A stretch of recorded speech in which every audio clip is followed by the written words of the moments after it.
Hello everyone, welcome back to the channel. Hope you're well, thank you for joining me.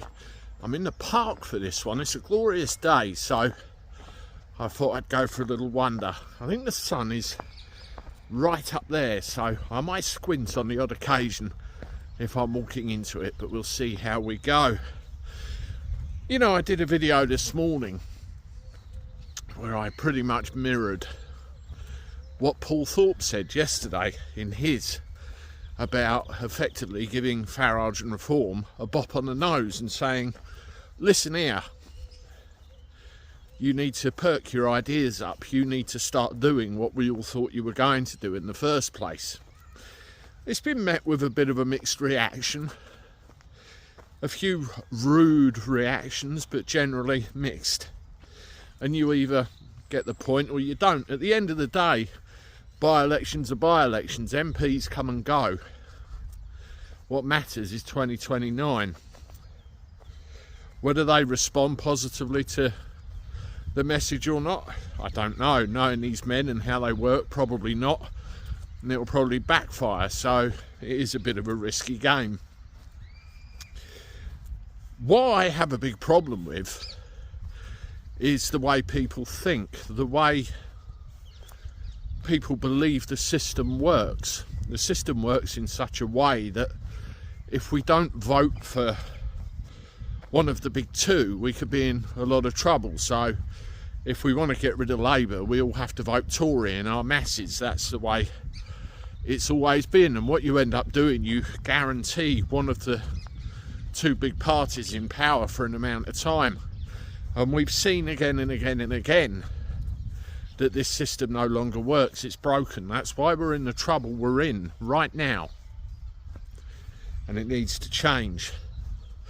I've seen content creators all over the place saying you have to understand how the voting system works, you have to vote for reform if you want to get Labour and the Tories out, you have to vote for Conservatives if you want to get Labour, all that sort of thing. Okay, I get it, right? That is how the voting system works, that's how the voting system has worked for years, but that is part of the problem, surely. That is what's led us down the garden path and led us to this issue in the first place, believing in how the voting system works. So rather than go down that road, do we need to look at another road in that we need to do the opposite? You know, first past the post as a voting system very much relies on us believing that, and we all go out in our masses and vote for Conservatives and Labour. And because of the population densities in different areas throughout the country, we end up with the skewed results we so often do. Look what happened with Reform and the Lib Dems in the last election. Doesn't work in its current thing. But if the brainwashing that we've all had soaked in our minds for years and years and years is pulled out of our minds and we get out, that includes the 40% that didn't in the next election, there's that 40% again, perhaps, just perhaps, we could effect some kind of change. There is the movement, or there is the thing which implies that we all go and say, I do not consent, because we're all pissed off with the whole thing. And it's all based on a court case from about 1700 and something. I'm going to do a video on that at some point in the future, because it's very interesting how what was discussed and the impact of that court case affects, you know, that point of view. It really is interesting. But that's what I'm for. You know, me, I'm a Conservative, or I was a Conservative. That's my family background. That's what I'm all about and the way I was brought up to believe. But I no longer believe the Conservatives are the answer. Labour certainly aren't, and that whole place needs tearing down and repairing. The whole system, the whole place, it's shot to pieces. That's where I come from. So yes, I might chop and change. I might flip-flop. I might look like I can't know my arse from my elbow, as the saying goes, but what I'm doing is reacting to what I'm seeing as a human being, which is exactly what we all must do and we all have to do. really. And eventually, if enough people come out and think the same way, or think, you know, let's get it changed, we might be onto something. Think about it. Now, I want to address something which has come up quite a lot, and I find it quite funny. How much are they paying you, Andy?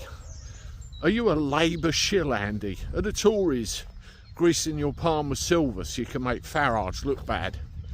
At the end of the day, yes, I have a voice, a lot like any other, but my voice isn't so big that I'm going to make a gigantic effect on loads and loads and loads of people in this country. I wish I could, and I just keep talking and talking and talking, and my word does spread. I've had people contact me who I never thought would. I'm just a little voice in a big pond at the end of the day with an opinion. Nobody pays me. Nobody influences me. Well, the wife might. But, you know, it's just me. It's my voice, my opinion. The only things I get paid from are driving a taxi to the airport and back again. And I get paid by YouTube. Those are the things that pay me. There's no backhanders from Kemi Badenoch. There's no sneaky few thousand quids here and there from Starmer. And there's certainly nothing from Farage and Reform. Well, the way I've been behaving lately, they'd ask for a refund if there was. So that's it. I am just an honest everyday bloke walking through my local park. You can see there, it's quite a nice day. Telling you what I think. That is all I ever was. That's all I'll ever be. And you get a load of keyboard bashers on there telling me that I'm something else and that I'm a shill and I'm this, that and the other. It's actually quite funny. You know, years ago, it used to bother me. It used to really get under the skin. And that's one thing I can say to YouTubers starting out. Don't let what other people say affect you. Don't let what other people say get under your skin. It really isn't worth it. You've really got to ride with the punches, as they say in the boxing ring, and it all comes good in the end. You know, I get what many people think and feel. You're desperate for something to happen, and you feel that if you don't vote for reform, then we're going to get stuck. Change your thinking. Change your thinking and encourage those around you to do the same. And eventually, of course, something will give. Something will give. You know, if Nigel Farage was genuine, if I didn't have suspicions, if he didn't treat those around him that are possibly better than him like shit and get rid of him, get rid of them, and I trusted that he would guide reform to the place that I wanted it to be, he'd get my vote, no problem, as would many other. Yes, I'm desperate. Yes, I want things to change. I want my kids to grow up in a good world, not the one we currently have and the one we're heading to. But I'm not so desperate enough that I would throw them out of the frying pan straight into the fire. Know what I'm saying? I hope it resonates with some. Anyway, I've got a jacket spud to go and cook. I'm going to go and do it. Thanks for the little chat. And I look forward to talking to you soon. Toodaloo.